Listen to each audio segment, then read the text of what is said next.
Good day, everyone. So, I just studied the whole Friday, focusing on corporation law.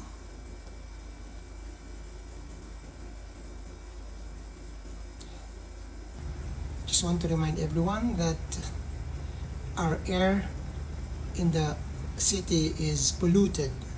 So, you need to cover your nose. Maybe you can have some filtration. As we know, pollution is a cause for lung cancer. Air pollution. And here we are. Of course, please be reminded as well, a lot of our fellow Filipinos just throw their garbage anywhere.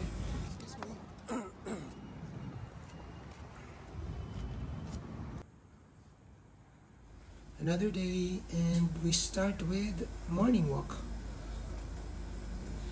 And of course, another missed wedding of my beloved relative. I wish I could be there, but I hope you understand that,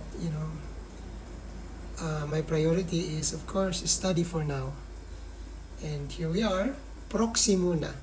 Proxy. So my proxy will wear this barong and will now enter university.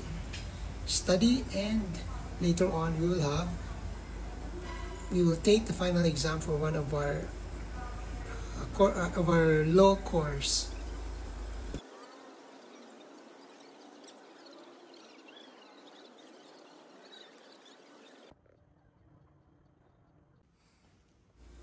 One more exam in law done.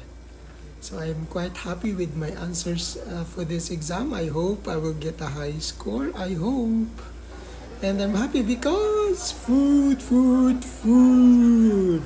and more food. Thank you to our university, to our dean, to our faculty, to our college for providing this Samtus dinner. Ayun, nahulog ako sa upuan.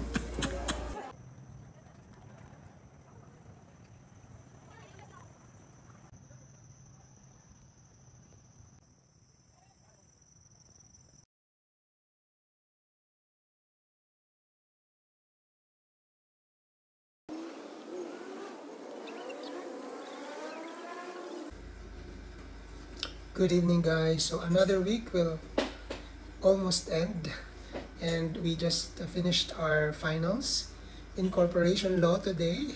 As you can see, I'm a little bit happy, a little bit hopeful, and I do hope that our professor will be generous with the points, because sometimes even if you're confident, but I've experienced that. Sometimes I thought I answer it correctly, but of course some of the professors are very stringent with giving points. So today I just want to talk about my experience, as a teacher on failing students, because I do have a lot of students. As much as possible, I would love to finish the semester without a failing students. And minsan talaga pag may bumabagsak, talagang nalulungkot ako as a teacher. That's the reality. Hindi siya magandang feeling kasi I felt like sayang, dapat kinulit ko pa.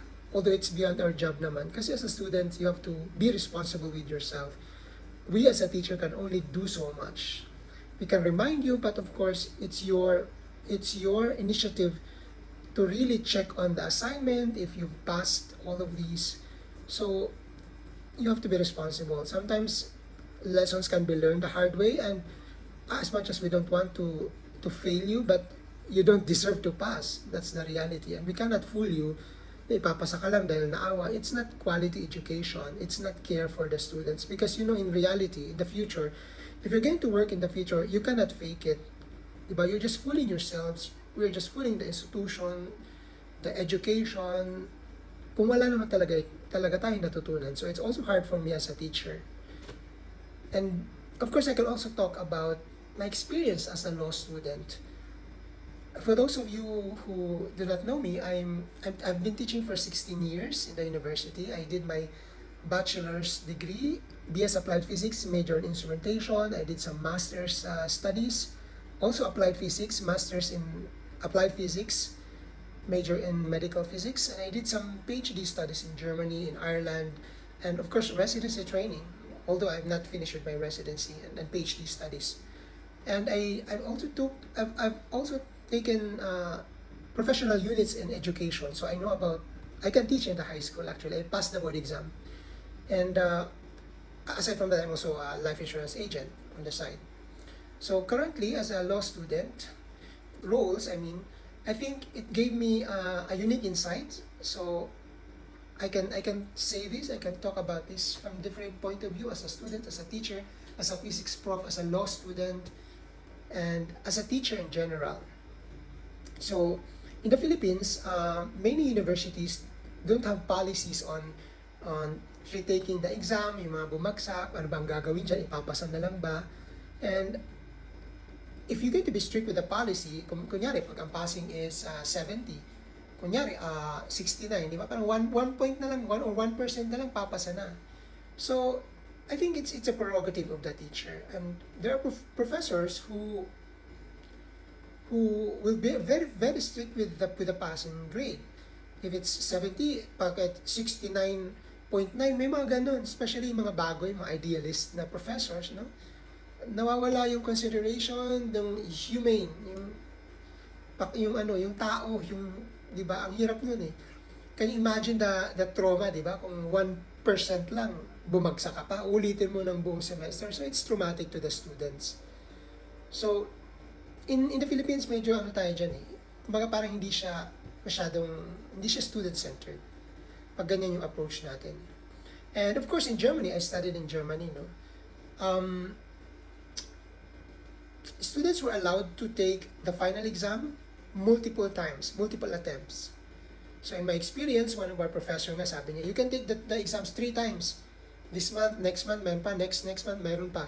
And then you can choose the highest score. You can choose your highest grade. So, ang ganda, di ba, pag ganun?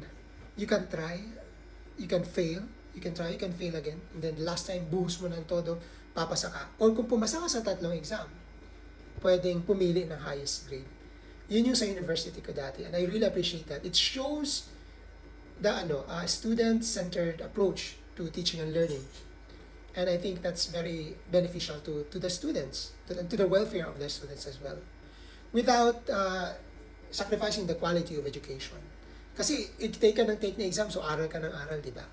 But of course, situational eh. Iba yung situation. So in the Philippines, parang that's additional work to the professor, diba, to the teacher. Doon kasi maraming time yung prof mag-research, maraming time yung prof magturo, mag-prepare ng exams. Dito kasi sa Philippines, where I admit, we're overworked talaga kami as a teacher.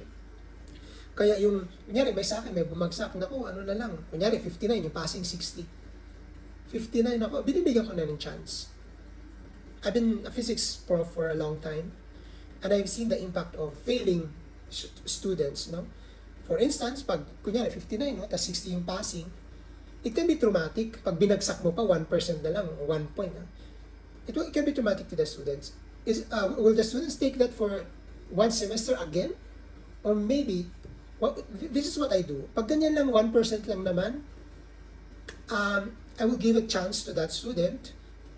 I will give another written exam. Depende, no? Kung sobrang gahol na. Kasi may mga deadlines yung pag-encode ng grade. Oral exam. So I give the students 1 week to prepare for the oral exam or the written exam. But for the oral exam, I make sure na may tao. Hindi yung one-on-one oral exam, no? I think that's not a good practice. So, mayroong parang witness. Tapos pipirma na ito yung ano. So, but of course, during that oral exam, hindi yan madali. Hindi siya madali. If the students can answer 60% of my questions, and it is not easy. It covers the very beginning topic to the last topic of the course in physics, for example. And I give, let's say, 10 major questions. And for that one question, 10 yun, di ba? For one question, manganganak yan ng manganganak. 10 to 20 more questions. So, ang lalabas, mga 100 questions ang binabato sa iyo. And you know what I do is mabilisan kasi. Chine-check ko lang. So nakailang tanong, ilang mali. So, pag naka 60%, okay na yan. Or, mag-gauge mo naman eh. As a teacher, malalaman mo kung may alam ang bata, may alam ang student. Okay, I will pass the student kung may alam. Pero kung hindi, I have to hindi ko na siya paasahin. Kasi alanganin eh. You really need to study. Okay? Kung wala talagang alam. So, ayun. Usually pag walang alam, hindi na rin hindi na rin naghahabol. Kasi alam naman nila eh. Prelim period pa lang, sinasabihan ko na, uy, yung grade mo, failing. So, you have options. You can either do better, do your best, or if you get to stay the same with your effort, babagsak ka, ganun. So, hindi ko naman pinapaasa. Okay? So, now let's talk about my experience naman as a law student. I failed one course in law. Hindi ko sabihin kung anong semester, pero bumagsak ako sa isang law course. And of course, the exams in law are essay, mostly essay questions lahat, no? So, and of course, as a teacher, yung pag-grade ng ganyang essay, it's not objective. It is subjective. It depends on the prof. Walang rubric. Some professors are generous. Some of them give partial credit, 1 point, 2 points, 5 points, yung lowest, ganun, for valid points, for valid answers. But some professors are very stringent, giving 1 point, kahit medyo tama, 1 point lang, and sometimes may iba, 0 talaga. So can you imagine, pag 10 points yan, kahit mayroon kang sinulat doon, may tama ka namang konti, pero 0 pa rin. Sometimes iba talagang sobrang higpit. Pag hindi nila nakuha, kailangan verbatim, yung nasa provision, kailangan ano. And I think that inconsistency can be traumatic to us, to students, and discouraging, because it doesn't reflect the effort and the understanding that we gain from the study of law. Kasi imagine one semester pagkatapos sa isang tanong, binibigyan mo lang ng 1 point. Does it mean that 10% lang out of 100% ang natutunan niya sa course? So can we blame everything to the students, to us, di ba? Maybe mag-introspect din tayo mga prof. Whether you're law professor, engineering prof, chemistry, physics prof, teachers, it's not always the student. We can always set the standards high, but we have to think, saan ako nagkamali? Saan ako? Di ba, saan tayo nagkamali? Baka naman, we need to be considerate din as well. I believe law school should develop, for me lang hopefully hindi ako dito. Dapat may some form of standardized rubrics. Wag naman yung kanya-kanya. Sa akin 0, sa akin 1, sa akin 5 yung lowest ko kasi kawawa yung student. Sa akin hindi. Kailangan pumasok. Pag hindi tumpak 0. I think the law professors, the universities, law schools should have some standardized rubrics. Wag naman 0. Kahit tama, may konting tama, 0. Wag naman. It is not, I think it's not fair. And of course, it's discouraging to us. I felt parang, God, di ba, parang, grabe naman, parang awan nyo na. Nag-aral din naman ako, tas 0, parang ganun. So, ayun. The teaching methods should also evolve. Of course, Socratic method is very efficient naman. But perhaps you can do some alternative or other ways to deliver the course. And I do appreciate, I have a lot of professors who go beyond, and deliver the class, the teaching and learning activity in a different method. Yun, nakakabuelo ako dun, nakakataas ako ng grade. Of course, iba-ibang students kasi iba-iba yung learning method, or iba-iba yung learning nila. Yung multi-intelligence.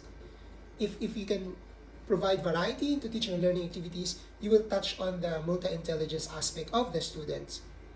Ayun. So this will prepare us as future lawyers for the challenges that we will face in the future with technology. So perhaps the universities can introduce more educational technology, varieties to teaching and learning activities, and more experiential. Ayun, I think that's also good to consider. So, haba na ng vlog na to. So as a teacher, as a student, I see the importance of continuous improvement in education. Not only in physics, but hopefully in law as well. So my experience of failing in law has been very challenging. It's the first time that I failed a course. Diba, nag-BS ako, nag-masters, nag-PhD. Ngayon lang ako bumagsak. Nag-aral naman ako, although it's not a perfect kasi again, I'm very with time. Pero nag-aral din naman ako, pero bumagsak talaga. Lagapak talaga. Ay.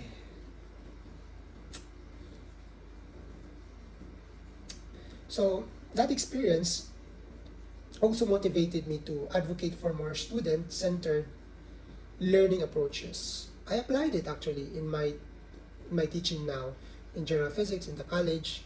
I do Socratic method as well. So recitation, may ganun din ako. Na-adapt ko yun sa law.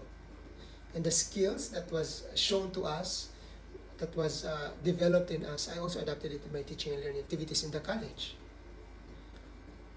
So to all the professors and educators out there, I hope you consider these thoughts with open mind. Hindi ko naman po kinukontra. But perhaps, just consider. Maybe you can introduce something. Add a little spice to the Socratic method. Add educational technology, add alternative methods, experiential. Hindi naman siguro kailangang field trip, pero add a little spice. Kung ano man naisip nyo, kayo mas alam niyo yan than just Socratic method. And of course, Socratic method is very good. No comment about that. Okay, I think, so thank you very much. Thank you for listening to this vlog, to these ideas of mine. And I hope we can continue to support each other as a student. so and kung may nanonood na teacher, I hope you can consider as well, law professors man kayo, or physics prof, or teacher sa high school. Your student is not just a number. Hindi lang sila 60% above, hindi lang sila passing grade. These are human with complete set of emotions and all. We might consider giving them chances. Okay, that's it for today. Bye-bye. Choose.